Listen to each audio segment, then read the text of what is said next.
నమస్తే అండి. Welcome to Roja blogs.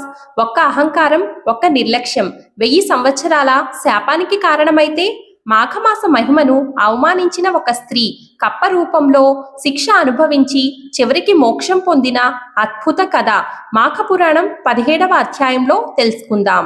మాఘపురాణం 17వ అధ్యాయంలో కప్ప రూపమును విడిచిన స్త్రీ తన వృత్తాంతాన్ని ఇలా చెప్పసాగింది. మునిశ్రేష్ఠ, నా వృత్తాంతాన్ని ఇప్పుడు మీకు వివరంగా చెప్తాను. దయచేసి శ్రద్ధగా వినండి. నా జన్మస్థానం గోదావరి నదికి సమీపంలో ఉన్న ఒక చిన్న గ్రామం. నా తండ్రి పేరు హరిశర్మ, నా పేరు మంజుల. నా తండ్రి నన్ను కావేరీ తీర్థంలో నివసించే జ్ఞానానందుడు అనే బ్రాహ్మణునికి ఇచ్చి వివాహం చేశారు. అతడు గొప్ప జ్ఞాని, దైవభక్తుడు, వినయశీలుడు. వివాహం అయిన తర్వాత నేను నా భర్తతో కలిసి కాపురానికి వెళ్ళాను. కొంతకాలానికి మాఘమాసం ప్రారంభమైంది. ఒకరోజు నా భర్త నాతో ఇలా అన్నాడు: ఈ మాఘమాసం చాలా పవిత్రమైనది. ఇది అపారమైన ఫలితాన్ని ఇస్తుంది. నేను చిన్నప్పటి నుంచి ప్రతి సంవత్సరం మాఘ స్నానం చేస్తూ వస్తున్నాను. నీవు నా భార్యవు కాబట్టి ఈ మాఘమాసం అంతా కావేరీ నదిలో స్నానం చేయాలి. ప్రతిరోజు తెల్లవారగానే లేచి కాలకృత్యాలు తీర్చుకొని సూర్యుడు ఉదయించిన వెంటనే నదికి వెళ్ళి స్నానం చేయాలి. అనంతరం సూర్యునికి నమస్కరించాలి. నది ఒడ్డున విష్ణువు చిత్రపటాన్ని పెట్టి పుష్పాలు, గంధం, అగరు, ధూప దీపాలతో పూజ చేయాలి.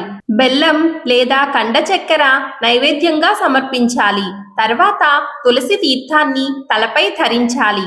ఇంటికి వచ్చి ప్రతిరోజు ఒక అధ్యాయము చొప్పున మాఘ పురాణం చదవాలి. ఇలా చేస్తే నీకు శుభ ఫలితాలు కలుగుతాయి. నీ 5వతనం సుఖంగా ఉంటుంది అని చెప్పాడు. కానీ నేను ఆయన మాటలు లెక్క చేయలేదు. అతన్ని తక్కువగా చూసి నిర్లక్ష్యంగా ప్రవర్తించాను. నా భర్త శాంత స్వభావుడు. అయినా నా అహంకార పూరితమైన మాటల వల్ల అతనికి కోపం వచ్చింది. అతడు నన్ను శపించాడు. ఓ మూర్ఖురాలా, నీవు ఇంతటి దైవద్వేషివని నాకు తెలియలేదు. మాఘమాస వ్రతాన్ని నీచంగా చూస్తున్నావా? సరే, నీ పాపమే నిన్ను శిక్షిస్తుంది. నీవు కృష్ణానదీ తీరంలో ఉన్న రావి చెట్టు తొర్రలో కప్ప రూపంలో జీవించాలి అని శపించాడు. ఆ శాపం విని నేను వణికిపోయాను. అప్పుడు నాకు నా తప్పు తెలిసింది. నేను పశ్చాత్తాపంతో నా భర్త పాదాలపై పడి, నాకు ఈ శాపం ఎలా తొలగుతుంది? మళ్ళీ మిమ్మల్ని నేను ఎలా కలుసుకుంటాను? నాకు ప్రాయశ్చిత్తం లేదా అని వేడుకున్నాను. అప్పుడు నా భర్త కొంతసేపు ఆలోచించి ఇలా చెప్పాడు: గౌతమ మహర్షి గోదావరి తీరంలోని తన ఆశ్రమం నుంచి ఉత్తర దేశ యాత్రకు బయలుదేరి తిరిగి మాఘశుద్ధ దశమి నాడు కృష్ణానదిలో స్నానం చేయడానికి వస్తారు.